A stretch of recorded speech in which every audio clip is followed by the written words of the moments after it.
Hello, everyone. Atheist Ranger here. Uh, sorry, I haven't been around lately, but I've actually been trying to get over a cold. But anywho, I'm here to do yet another video response, and I've been hearing a lot about this dude called Deflating Atheism. I watched a few of his content, some of his content, and holy shit. I mean, goddamn, I never thought I'd say this, but this man makes G-Man look like Albert Einstein. Anywho, let's hear what he has to say.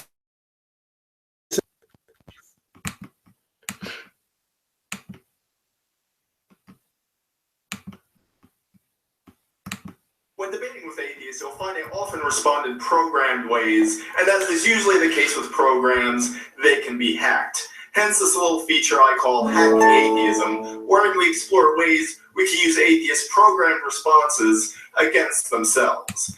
Well, not really programmed responses, more as just common responses, but that's neither here nor there. Now, this is not high-end apologetics. In fact, it's kind of cheap, but I am a big believer in choosing your battles, and that if someone gives you a half-assed argument, you're not obligated to put any more effort into your response. So with that out of the way, Hacking Atheism.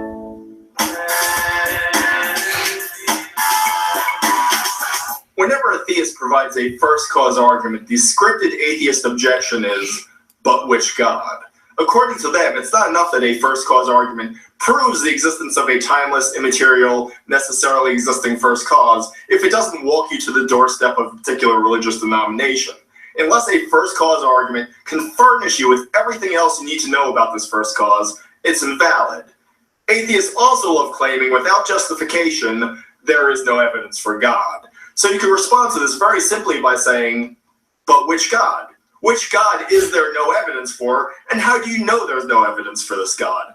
If the but which God objection invalidates a first cause argument, it should equally invalidate the claim that there is no evidence for God.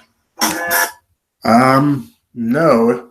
The first cause argument, to my knowledge, is that's not the proper response. Most of the first cause argument is nothing more than special pleading and an assertion.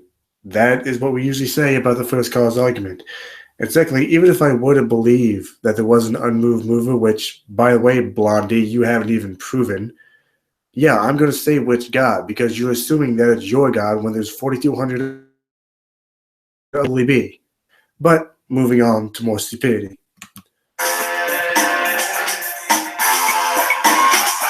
Atheists often bring up atrocities committed by Christians throughout history, so you can bring up atrocities committed by atheists throughout history. More importantly, atrocities committed by atheists with the objective of eliminating religious belief, and you can use the USSR and North Korea as examples.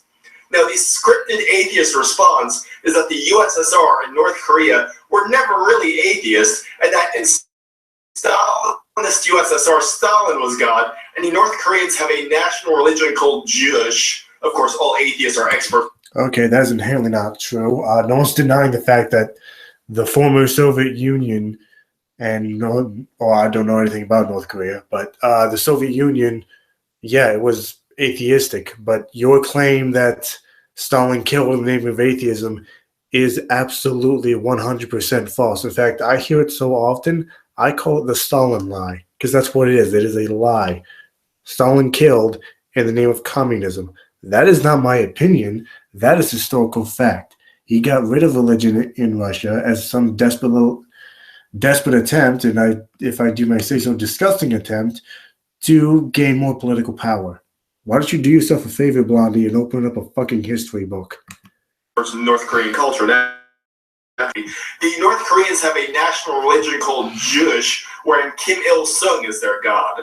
So you can respond to this very simply by saying, are these the gods you claim there's no evidence for? Because there's pretty good historical evidence that Joseph Stalin and Kim Il-sung existed.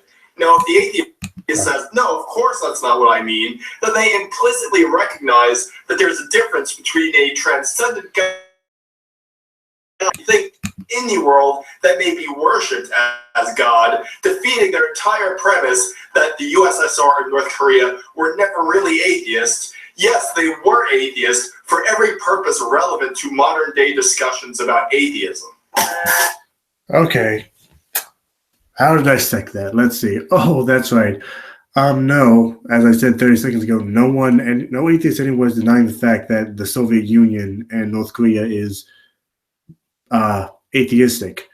But your claim that they do their deeds in the name of atheism is absolutely false.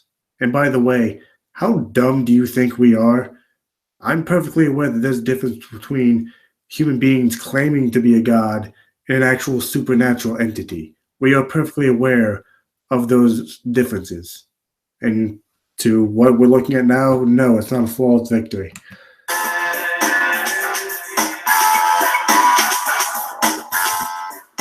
I hope you enjoyed this video. Okay, yeah, that's just.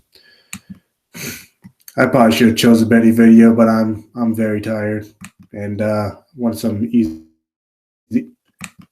to dissect. I don't know this dude's real name, so Mr. Deflating Atheism, do yourself a favor and get yourself some new fucking arguments, and more importantly, stop fucking lying. You just pretty much sat here and said in this video that atheists don't know the difference between a supernatural God and a natural God.